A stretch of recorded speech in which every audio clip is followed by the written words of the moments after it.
नमस्कार दोस्तों। एक नगर में रामू नाम का ठग रहता था। रामू के पिता का देहांत हो चुका था। परिवार में उसकी माँ और वह खुद दो ही प्राणी थे। रामू ठगी के द्वारा ही अपना जीवन निर्वाह कर रहा था। एक दिन की बात है कि रामू की माँ उदास भाव से बैठी थी। तभी रामू अपने काम से घर वापस आया। माँ को इस तरह उदास बैठे देखा तो पूछ लिया, माँ क्या बात है, आज आप उदास लग रही हैं। माँ बोली, बेटा मेरी उदासी का कारण तो तू ही है, मैं तेरे ही बारे में चिंतित रहती हूँ। रामू ने फिर पूछा कि बताओ तो सही माँ, बात क्या है। माँ बोली, बेटा मैं यह सोचकर चिंतित हो रही हूँ कि मेरी मौत के बाद तू भोजन कैसे बनाकर खाएगा। अगर मेरे सामने ही तेरा विवाह हो जाए तो कितना अच्छा होगा। मैं तुझसे बार बार कहती हूँ कि बेटा विवाह कर ले, लेकिन तू मेरी बात की तरफ ध्यान ही नहीं देता। रामू कहने लगा, माँ तू चिंता छोड़ दे, मैंने विवाह करने का अब मन बना लिया है। जल्दी ही मैं तेरे लिए एक ऐसी सुंदर सी बहू ढूंढ कर लाऊंगा जो हर प्रकार का तुझे आराम देगी। बहू के आ जाने पर चूल्हा चक्की के कामों से तुझे मुक्ति मिल जाएगी। फिर तू आराम से बैठकर भगवान के भजन करती रहना। रामू की माँ यह बात सुनकर बड़ी खुश हुई। रामू भी अब अपनी होने वाली पत्नी के लिए जेवर आदि जुटाने में लग गया। इसी प्रयास में वह एक दिन एक सुनार की दुकान पर पहुंचा। उसने उस दिन बड़े अच्छे कपड़े पहने थे। सुनार ने सोचा कि कोई अमीर ग्राहक है। सुनार ने पूछा, बताइए जी आपको कैसे जेवर देखने हैं। रामू ने कहा, मुझे एक सुंदर सा हार दिखा दीजिए, ऐसा हार जिसकी कीमत भी ठीक ठाक हो और दिखने में भी अच्छा हो।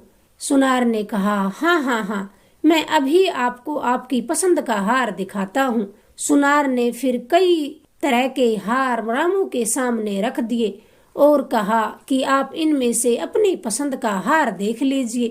रामू ने उसमें से फिर एक हार पसंद कर लिया। हार को अपने हाथ में लेकर पूछा कि इसकी कितनी कीमत होगी। श्रीमान जी इसकी कीमत 5,000 रुपया है।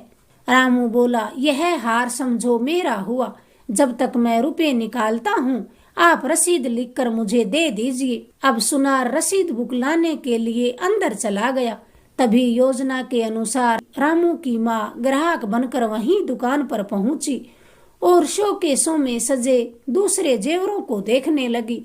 इससे पहले कि सुनार अंदर से बाहर आता, रामू ने बड़ी फुर्ती के साथ हार अपनी माँ की तरफ उछाल दिया, जिसने फौरन ही वह अपने ब्लाउज के गले में ठोंस लिया। जब तक सुनार रसीद लेकर लौटा, वह हार लेकर वहां से रफू चक्कर हो गई। रामू ने रसीद लेकर जेब में रख ली और 5,000 रुपये गिनकर सुनार को दे दिए, लेकिन उसने वहां से उठने का कोई प्रयास न किया। उसकी निगाह अब शोकेसों में लगे दूसरे हारों पर घूमती रही। उसकी उत्सुकता को देखकर सुनार बोला, जी आपको और हार चाहिए क्या। रामू ने फिर हाँ में सिर हिला दिया। तब सुनार ने दूसरा हार निकालकर रामू के हाथों में पकड़ा दिया। रामू फिर दूसरा हार लेकर वहां से जाने लगा तो सुनार ने कहा, श्रीमान जी इस हार की कीमत तो देते जाइए। कीमत तो मैं आपको पहले ही दे चुका हूँ, अब क्या एक चीज की कीमत 2 बार लोगे। रामू ने फिर गुस्से से कहा। इस प्रकार धीरे धीरे दोनों में झगड़ा बढ़ने लगा। दोनों का झगड़ा इतना बढ़ा कि बात हाथापाई पर आम पहुंची। दुकान के बाहर भीड़ इकट्ठी हो गई। सुनार कह रहा था कि कीमत देकर जानी पड़ेगी। रामू कह रहा था, कीमत तो मैंने चुका दी है। भीड़ में से किसी भले आदमी ने वहां पुलिस को बुला लिया। कोतवाल साहब अब दोनों को पकड़कर पुलिस थाने ले गया। कोतवाल ने फिर सुनार से पूछा कि बताओ क्या मामला है। सुनार कहने लगा, हुजूर इस आदमी ने मुझसे एक हार खरीदा था, उसकी कीमत देकर इसने मुझसे रसीद लिखवा ली। फिर इसने दूसरा हार खरीदा परंतु उसकी कीमत नहीं चुकाई और यह हार लेकर चल दिया। जब मैंने इससे रोककर दूसरे हार की कीमत मांगी तो यह लड़ाई झगड़े पर उतारू हो गया। कोतवाल ने फिर रामू से पूछा कि अब तुम बताओ कि सुनार सच कह रहे हैं। रामू कहने लगा, नहीं हुजूर, यह बिल्कुल झूठ बोल रहा है। मैंने इससे एक ही हार खरीदा है जिसकी रसीद मेरे पास है। यह कहकर उसने वह हार और उसकी रसीद कोतवाल के सामने पेश कर दी। फिर बोला, हुजूर, आप मेरी तलाशी ले सकते हैं। अगर मेरे पास कोई दूसरा हार मिल जाए तो आप मुझे जो चाहे सजा दे सकते हैं, परंतु अगर मेरी बात सच निकले तो इस सुनार पर बिल्कुल दया मत करना, क्योंकि यह ग्राहकों को दिन दहाड़े ऐसे ही लूटता है। कोतवाल ने रामू की तलाशी ले ली, लेकिन उसके पास कोई दूसरा हार न मिला। अब सुनार का तो चेहरा पीला पड़ गया। उसने धीमी आवाज में कहा, हुजूर, इसने वह हार किसी दूसरे आदमी को दे दिया होगा। रामू फिर कहने लगा, हुजूर, अब यह आदमी मुझ पर दूसरा आरोप लगा रहा है। मैं इस शहर में परदेसी आया हूँ। यहाँ मेरा न कोई रिश्तेदार है और न ही कोई दोस्त है। मैं तो यहाँ अपनी पत्नी के लिए कुछ जेवर खरीदने आया था। मुझे क्या पता था कि शहर में आकर मेरी ऐसी बेइज्जती होगी। यदि मैं यह बात जानता होता तो कभी इसकी दुकान की तरफ रुख न करता। रामू ने एक अच्छा खासा लेक्चर दे डाला। रामू के इस लेक्चर का कोतवाल पर बड़ा ही अच्छा प्रभाव पड़ा। उसने रामू को निर्दोष जानकर उसे जाने की इजाजत दे दी और सुनार को डांट फटकार लगाकर वहां से भगा दिया। बेचारा दुकानदार अपना सा मुंह लेकर वहां से चला गया। घर लौटकर रामू ने फिर वह हार भी अपनी माँ को सौंप दिया और अगले दिन किसी दूसरे व्यक्ति को ठगने की योजना में घर से निकला। फिर वह एक हलवाई की दुकान पर पहुंचा, जहां से उसने 2-3 किलो जलेबियां खरीदी। उन्हें लेकर वह नगर से बाहर एक रास्ते पर बैठ गया। वहां उसने कुछ जलेबियों को तो एक बबूल के पेड़ पर लटका दिया और कुछ उसने अपने पास रख ली।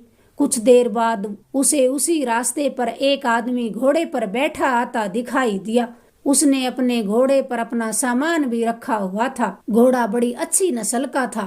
रामू ने उस आदमी को अपना शिकार बनाने की सोची। जब घुड़सवार रामू के पास आया, रामू ने घुड़सवार से कहा, आओ मित्र, थोड़ी देर आराम कर लो।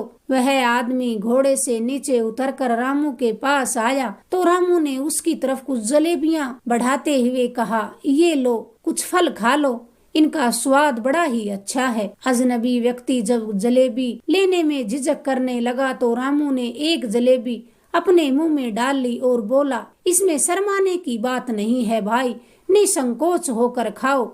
खाने में बेहद और मजेदार फल है। मैं कोई रुपए पैसे लगाकर नहीं खरीद कर लाया हूँ। घुड़सवार बोला, फल? इन्हें फल कहते हो? ये तो जलेबियां हैं। रामू बोला, आपको धोखा हो रहा है मित्र, यह फल ही है। पास ही एक पेड़ से मैंने इनको अभी अभी तो तोड़ा है। अगर आपको यकीन न हो तो मेरे साथ चलकर देख लीजिए। घुड़सवार उसकी बातों में आ गया। उसने एक जलेबी अपने मुंह में डाली। अब जलेबियां तो मीठी होती ही हैं। घुड़सवार को वह बड़ी ही स्वादिष्ट लगी।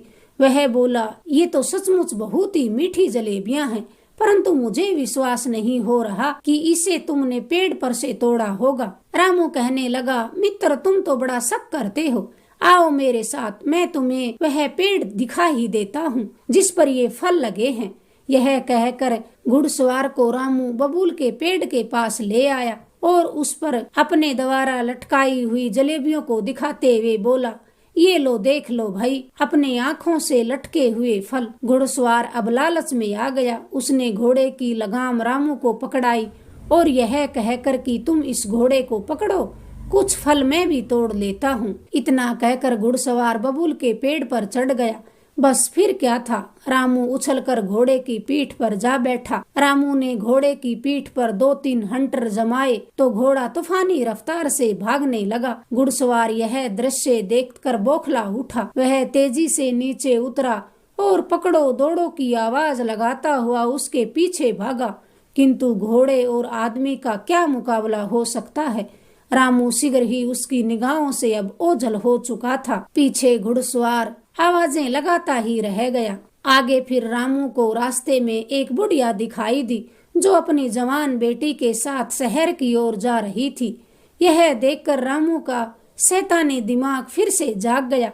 उसने अपना घोड़ा उस बुढ़िया के पास जाकर रोका और उससे पूछा, माई कहीं दूर से आ रही हो क्या? बुढ़िया बोली, हाँ बेटा, 5 कोस दूर से पैदल ही चलकर आ रही हूँ।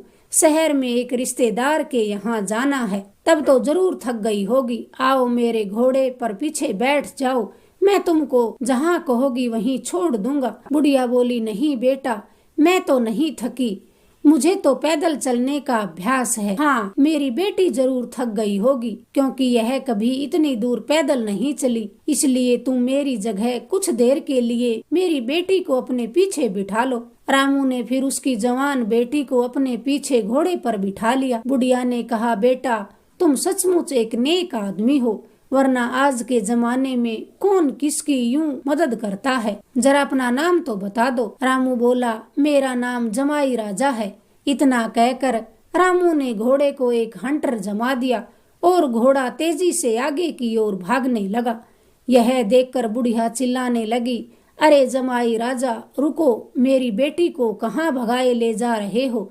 अरे कोई मदद करो, जमाई राजा मेरी बेटी को भगाए ले जा रहे हैं। उसकी पुकार सुनकर लोग वहां आए, लेकिन हंसने लगे, कहने लगे, बुढ़िया माई, तेरी बेटी को तेरा जमाई ले जा रहा है, तो इसमें बुराई ही क्या है? फिर क्यों इतना चिल्ला रही है? बेचारी बुढ़िया हाथ मलकर रह गई। रामू ठग ने उसे चूना लगा दिया था। बहरहाल रामू उस लड़की को लेकर अपने घर जा पहुंचा। लड़की चिल्लाने लगी तो रामू ने उसके मुंह पर कपड़ा बांध दिया, उसके हाथ पांव भी बांध दिए, ताकि वह न तो भाग सके और न ही चिल्ला सके। फिर वह अपनी माँ से बोला, माँ, तुम मुझसे विवाह करने को कह रही थी ना, देख आज मैं तेरे लिए बहू लेकर आया हूँ। यह सुना और देखा तो बुढ़िया बड़ी प्रसन्न हुई। उसने रामू से कहा, पर बेटा, तुमने इसके हाथ पांव क्यों बांध दिए हैं? यह तो मेरी बड़ी प्यारी बहू है, यह कोई गड़बड़ थोड़ी ही करेगी। फिर उसने उस युवती के सिर पर हाथ फेरते हुए उससे पूछा, क्यों बहू, चीखेगी चिल्लाएगी तो नहीं? युवती भी अब हालात को समझ गई थी। उसने सहमति में सिर हिला दिया। मन ही मन सोचने लगी कि बुढ़िया, तुझे और तेरे बेटे को ऐसा पाठ पढ़ाऊंगी कि तू भी याद रखेगी। उस रात रामू की माँ ने अपनी नई बहू के लिए स्वादिष्ट व्यंजन बनाए और अपने हाथों से उसको खिलाए।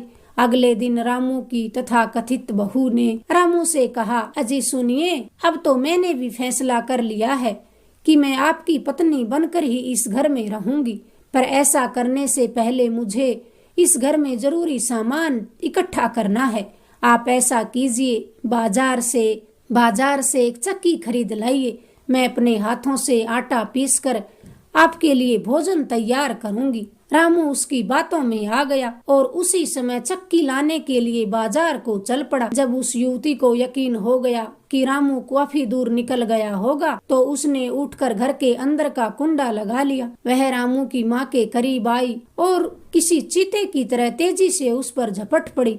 उसने उसे काबू में किया, उसके हाथ पांव और मुंह पर कपड़ा बांधकर उसे कोने में पटक दिया। अब उसने पूरे घर को खंगालना शुरू किया। घर की सभी मूल्यवान चीजें, जेवर, रुपए, पैसे आदि खोज खोज कर एक बड़े से थैले में भर लिए। फिर अपना जनाना लिबास उतारा और रामू के कीमती मर्दाना कपड़े पहन लिए। थैला उठाकर घोड़े की पीठ पर रखा और उस पर सवार होकर घर से निकली। रामू की माँ उसे जाते हुए देख भी न सकी। युवती मर्दाना वेश में घोड़े पर सवार होकर बाजार पहुंची तो उसे रास्ते में रामू दिखाई दे गया, जो चक्की के दोनों पाटों को एक लकड़ी के डंडे में फंसाकर उसे घसीटता हुआ ला रहा था। युवती उसके पास जाकर रुकी और कड़क कर कहा, अरे हरामखोर, यह क्या कर रहा है?